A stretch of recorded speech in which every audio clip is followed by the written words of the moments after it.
Bom, nesse momento nós vamos recapitular um pouco sobre a mensagem que nós estudamos alguns dias atrás sobre as fases do papado. Hoje nós vamos recapitular através de slides as duas fases do chifre pequeno de Daniel 7.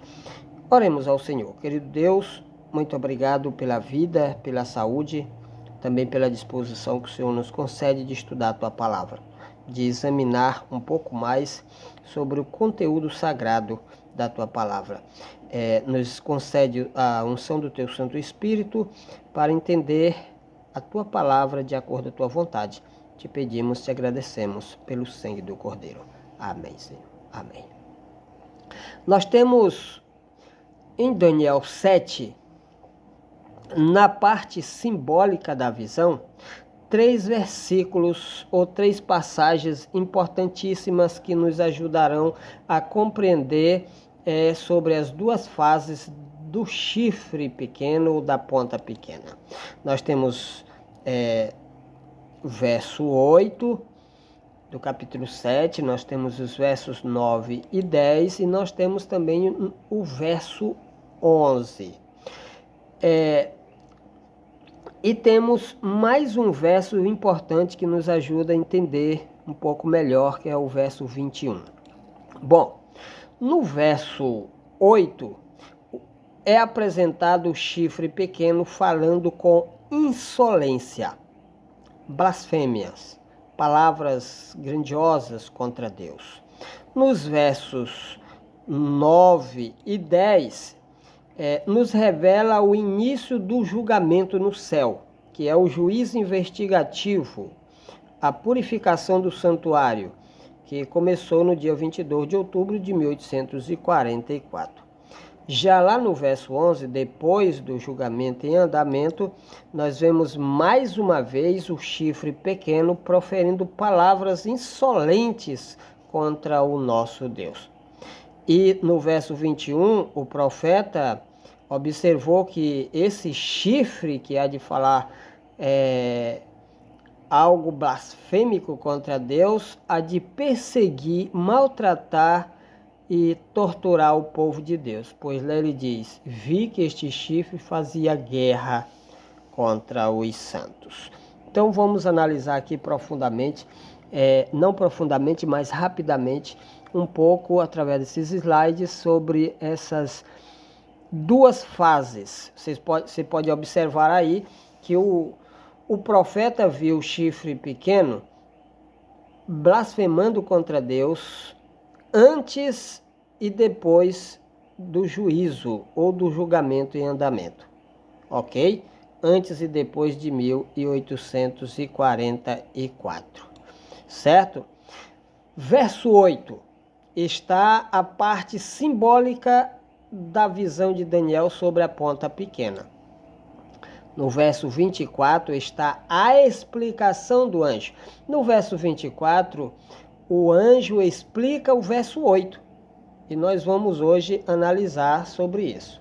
Ele disse na parte simbólica. Daniel, falou e se expressou. Estando eu a observar os chifres, eis que entre eles subiu outro pequeno, diante do qual 3 dos primeiros chifres foram arrancados.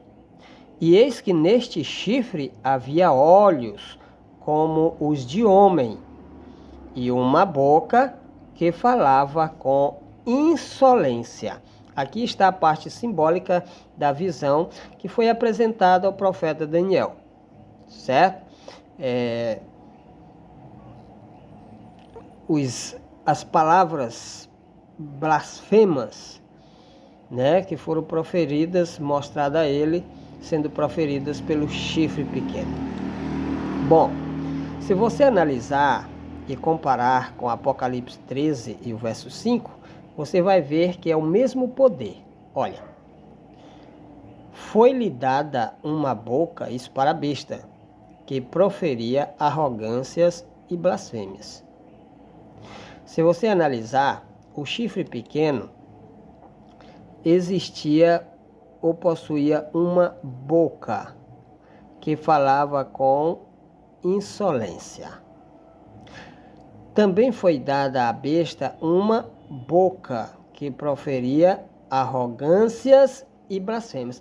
Essa expressão de Daniel com insolência, ele usou as próprias palavras para descrever, usando aí a palavra insolência. João se utilizou, né, da sua própria maneira de falar, de sua época, e usou a expressão arrogâncias e blasfêmias.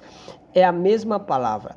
Ambos os profetas estavam falando do mesmo poder e da mesma época. Ok? Bom, aqui está a explicação do anjo. Na parte simbólica, ele viu um chifre se levantando e arrancando 3 e falando solenemente contra Deus. Já na explicação, o anjo disse: e depois deles, isto é, dos 10 reis representados pelos 10 chifres, se levantará outro quê? Outro rei, o qual será diferente dos primeiros e abaterá 3 reis. Esse rei proferirá palavras contra o Altíssimo, que é a mesma palavra lá em cima, uma boca que falava com insolência. Proferirá palavras contra o Altíssimo, magoará os santos do Altíssimo, que foi falado lá no verso 21. Esse chifre fará guerra contra os santos. Magoará os santos do Altíssimo, e cuidará em mudar os tempos e a lei, e os santos lhe serão entregues nas mãos, por um tempo, 2 tempos, metade de um tempo. Então ele está explicando aqui o verso 8. Então, quando diz que a ponta pequena surge no meio dos 10, arrancando 3 e falando, e possuindo uma boca que falava com insolência contra Deus, isso quer dizer que foi a primeira fase do papado, pois embaixo na explicação o anjo usa ou revela o tempo no qual a ponta pequena, na sua primeira fase, verso 8, iria dominar e proferir palavras insolentes, certo? Mudar os tempos e a lei, perseguir o povo de Deus. 1 tempo, 2 tempos, metade de um tempo, que é equivalente a 1260 anos. Então, deixa claro que o que está escrito no verso 8, ok? Representa ou aponta para a primeira fase do papado, que começou em 538 e terminou em 1798. Bom, isso no verso 8. Vamos ver agora a parte simbólica do verso 9, o verso 10 e o verso 11. Aqui diz: continuei olhando. Continuou de onde? Porque ele já havia visto no verso 8, né, a ascensão do poder representado pela ponta pequena blasfemando. E agora ele diz: continuei olhando, até que foram postos uns tronos, e o ancião de dia se assentou. Sua veste era branca como a neve, e os cabelos da cabeça como a pura lã, dando a entender que é o próprio Deus. Milhares e milhares o serviu, né, que são os anjos celestiais, e miríades de miríades estavam diante dele. Assentou-se o tribunal e se abriram os livros. Então o tribunal assenta-se e os livros são abertos para dar início então o julgamento. Isso aconteceu, segundo a história e também o grande conflito, no dia 22 de outubro de 1844, quando os tronos foram mudados do primeiro para o segundo compartimento do santuário e iniciou-se o juízo investigativo. Aí, depois que ele disse, olha, eu vi o juízo dando início, ele entra no verso 11 dizendo: então estive olhando por causa da voz das insolentes palavras que o chifre proferia. Estive olhando e vi que o animal foi morto e o seu corpo desfeito e entregue para ser queimado. São revelações especiais e esplêndidas aqui. Bom, o animal foi morto. Que animal? O animal em cuja cabeça estava o chifre. O animal é Roma. Se estava já na era do chifre, então Roma dominado pelo chifre ou pelo Império Papal. Roma papal, certo? Roma papal será destruído, seu corpo será desfeito e e será entregue para ser queimado. Depois a gente vai analisar, aprofundar um pouco mais essa expressão aí. Se a gente vai um pouco lá para Apocalipse 17:13, a gente vê que o papado lá é simbolizado por uma besta repleta de nomes de blasfêmia. Então, o chifre pequeno do verso 11 é o papado restaurado, blasfemando, proferindo palavras insolentes contra o nosso Deus, já na segunda fase. Por que na segunda fase? Porque está já depois do julgamento em andamento. E o julgamento começou em 1844. A primeira fase terminou antes de 1844. A primeira fase termina em 1798. Tudo depois de 1844 é a profecia focalizando o papado restaurado nos últimos momentos dessa terra, blasfemando contra Deus. Por isso é apresentado para João, lá no deserto, uma besta repleta de nome de blasfêmia. Aí já é o animal dominado pela oitava cabeça, o oitavo rei. Certo? E Apocalipse 19:20 existe a mesma cena lá do verso 11, porque o verso 11, bem na última parte, diz aí, olha: o animal, estive olhando e vi que o animal foi morto e o seu corpo desfeito para ser queimado. Olha o que diz em Apocalipse 19:20. Mas a besta foi aprisionada e com ela o falso profeta. 3 pontinhos. Os dois foram lançados vivos dentro do lago de fogo que arde com enxofre. Parece que existe aparentemente uma contradição aí entre Daniel e João, porque Daniel no verso 11 disse que o animal foi morto, já João diz que ele foi lançado no fogo vivo. Daniel diz que ele foi morto e foi entregue para ser queimado, já João diz que ele vai ser queimado vivo. Como entender isso? É simples, é simples. Quando o profeta Daniel diz: estive olhando e vi que o animal foi morto e o seu corpo desfeito, é porque esse personagem aí, o anticristo, o oitavo rei, o demoníaco lá, ele vai morrer e seu corpo vai ser desfeito durante 1000 anos, e no final dos 1000 anos ele se ergue, se levanta, ressuscita, fica vivo e será entregue para ser queimado. Quando o João usa a sua própria palavra e diz que a besta foi aprisionada, né, junto com o falso profeta, essa prisão é a morte, é uma prisão na sepultura. E 1000 anos depois eles ressuscitam e os dois serão lançados vivos dentro do lago de fogo. Isso no final dos 1000 anos. Essa mesma expressão é usada por Isaías. Se você pega Apocalipse capítulo 19, verso 19, porque nós lemos o verso 20. Se você ler o 19, lá diz: eu vi a besta com os reis da terra congregados para pelejar contra aquele que estava sentado sobre o cavalo. É a última batalha entre o bem e o mal, entre o rei, o oitavo rei e o rei dos reis. Com o rei dos reis está os anjos e o seu povo, né? E do lado da besta está todos os reis da terra. Lá diz: eu vi a besta com os reis da terra.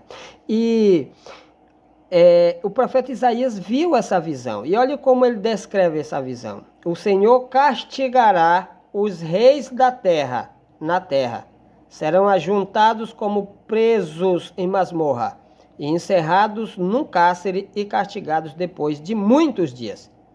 Essa prisão aí, essa masmorra, é a sepultura. Ok? Quando Jesus Cristo vir, vai encerrar eles na prisão, porque todos morrem. 1000 anos depois, eles ressuscitam. É por isso que o profeta usa a expressão aqui: e serão castigados por muitos, depois de muitos dias. Esses muitos dias aqui, o Apocalipse revela que são 1000 anos. Ok? Então, é o mesmo poder. Todos os profetas estão falando da destruição do mesmo poder, bem no finalzinho da última batalha, na última grande batalha entre a besta e o Senhor Jesus, entre a besta e o cordeiro. Certo? Vamos ver a explicação do anjo. Continuei olhando até que foram postos uns tronos, e o ancião de dia se assentou. Assentou-se o tribunal e se abriram os livros. Como aqui é a parte simbólica. Como o anjo Gabriel explicou essa parte? Olha o que ele disse. Mas depois se assentará o tribunal para lhe tirar o domínio, para o destruir e o consumir até o fim. Você pode ver que a ponta pequena vai existir até ao fim. Mas depois de quê? Nós estamos no verso 26. No verso 25, lá diz assim: proferirá palavras contra o Altíssimo, magoará os santos do Altíssimo, e cuidará em mudar os tempos e a lei. E os santos lhe serão entregues nas mãos por um tempo, 2 tempos, metade de um tempo, ou seja, por 1260 anos. Mas depois, isto é, depois do período de 1 tempo, 2 tempos, metade de um tempo, depois em que ele recebe a ferida mortal em 1798, depois se assentará o tribunal. Quando foi que se assentou o tribunal? 22 de outubro de 1844. Qual é a principal função do tribunal em vigor? Além de eliminar os pecados do povo de Deus dos livros de registro, purificando assim os santuários celestiais, é tirar o domínio do papado, para destruir o papado e o consumir ele até o fim. É por isso que Apocalipse capítulo 17, o verso 11, diz que a besta que era e não é ele também o 8º rei, procede dos 7 e caminha para a destruição. Por quê? Porque o santuário que foi assentado lá em 1844, o julgamento que deu início naquele dia e naquele ano, tem como objetivo, além de julgar o povo de Deus, tirar o domínio do papado, destruir o papado e o consumir até o fim. O papado no domínio do 8º rei, que será um Deus na terra. Ok? Essa é a expressão da Bíblia. São as profecias falando a nosso coração e nos revelando os últimos momentos da história deste mundo. Bom, quero fazer aqui um pequeno gráfico com vocês sobre o que acabamos de ler ou de estudar. No verso 8, revela a primeira fase do papado, que começou em 538 e terminou em 1798. Um período aí de, segundo a Bíblia, segundo a profecia, 1260 anos de supremacia papal. Supremacia papal. Onde os papas dominaram. Onde os papas, nos seus concílios, assinavam leis opressivas. Leis como, por exemplo, a partir de hoje não se guarda mais o sábado, e sim apenas o domingo. A partir de hoje a Virgem Maria será adorada, a partir de hoje os santos serão adorados, a partir de hoje haverá, e assim sucessivamente. E cada concílio, cada decreto, o povo de Deus se revoltava, não observava, e milhares de pessoas, de fiéis, eram mortos e foram mortos durante esse período de 1260 anos. Bom, essa primeira fase aí corresponde à besta que era, de Apocalipse 17, o verso 8, e também o 11. Lá diz a besta que era, não é. A besta que era, o poder papal que era, é a primeira fase do verso, revelado no verso 8 de Daniel 7, que corresponde ao período de 538 a 1798. Um período correspondente a 1260 anos. Bom, no verso 11 já fala da segunda fase do papado. Eu estou falando de um papado tirânico, perseguidor, um papado dominador, um papado terrível, não o papado de hoje, certo? Isso, o verso 11. Nós temos... Quando começará? Começará a partir do momento em que a ferida mortal for curada. E esse período, ele vai até o fim. até a volta de Jesus, pois segundo Paulo, a profecia de Paulo, que vai ter o seu cumprimento agora, em sua carta, a segunda carta aos Tessalonicenses 2 e 8, 9, segundo ele, quem vai matar a besta, o chifre, a ponta pequena na sua segunda fase, sob o domínio do oitavo rei, quem vai matar ele é Jesus. Então, ele vai durar até o fim. E segundo Apocalipse 13 e 5, é um período de 42 meses. Não é simbólico, é literal. Assim como a primeira fase foi 1260 anos, a segunda fase será 1260 dias. 3 anos e meio. Ah, mas é pouco. Isso quer dizer que é muito pouco. Você não queira, meu irmão, passar uma noite com dor de dente, com dor de ouvido ou com uma intensa dor de barriga. Uma noite que para você, tendo um sono suave, é rapidinho, com uma dor de dente, parece uma eternidade. 42 meses, 1260 dias ou 3 anos e meio em terror e perseguição, vai custar passar. Ok? Então nós temos aqui a segunda fase, que corresponde à besta que aparecerá. A besta que era, não é, mas aparecerá. É a segunda fase. Só que tem uma fase que não persegue, uma fase que não maltrata, que a Bíblia simplesmente diz, olha, são 7 reis, 5 já caíram, um existe, o outro ainda vai chegar, quando chegar tem que durar pouco, tal. Esse papado pacífico fica dentro dessa passagem aqui que não é. Por que não é? Porque a profecia não focaliza poderes que não persegue. Ela focaliza poderes que entram em choque contra o povo de Deus, que persegue o povo de Deus, que maltrata o povo de Deus. Aí sim, a profecia focaliza para revelar os seus filhos e eles se preparar para o evento. Nós estamos sabendo de tudo isso. Precisamos colocar nossa vidazinha medíocre aos pés do Senhor, com oração e jejum. O nosso povo, o povo de Deus, não sabe mais o que é jejuar. Nós precisamos maltratar o nosso corpo, como disse Paulo, né? Martirizar o corpo todos os dias, para que pregando a outros, não seja nós mesmos desqualificados. Então nós temos aqui, né, um pequeno gráfico da ponta pequena, ou da besta de Apocalipse 7. Que Deus possa nos abençoar. Amém.